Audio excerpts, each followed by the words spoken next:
Hello everyone, today we're going to take a look at Target's first quarter earnings, which I gotta say this was one heck of a blowout. I know Walmart previously reported a few days ago that there was, they just smoked earnings, but Target did as well. Per analysts, the expected net sales was $21.7 billion, and Target smashed that by having net sales of $24.2 billion.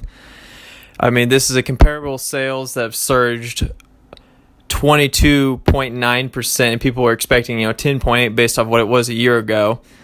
And then online sales rose 50%, which is slowing from 141% from last year, but still, growing by 50% is an amazing growth rate. Same-store sales were, 22.9% compared to 10, like I already said. Gross profit margin, holy cow, was 30%, which, when you think of these big box retailers like Target and Walmart, getting a good growth and profit margin, usually they shoot for, single-digit percentage, but having a gross profit margin of 30%, that is fantastic. Operating profits came in at $2.4 billion compared to the $1.5 billion expected. So you can think that's about roughly a 60% improvement over estimates. And then the adjusted diluted earnings per share came out at $3.69 versus $2.22.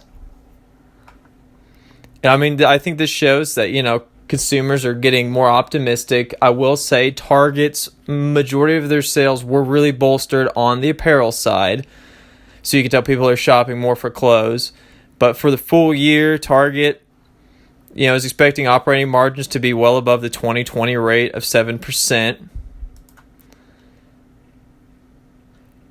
Macy's and Home Depot also, too, were recently just, blowing away. I would expect Lowe's, which we'll be reporting soon, will also have above expected earnings. But I think this is a great indication that, one, Target does operate a beautiful business model of being a big box store, but it is the premium big box store when you compare it to some place like Walmart. And then also it shows that consumers are still spending. Now,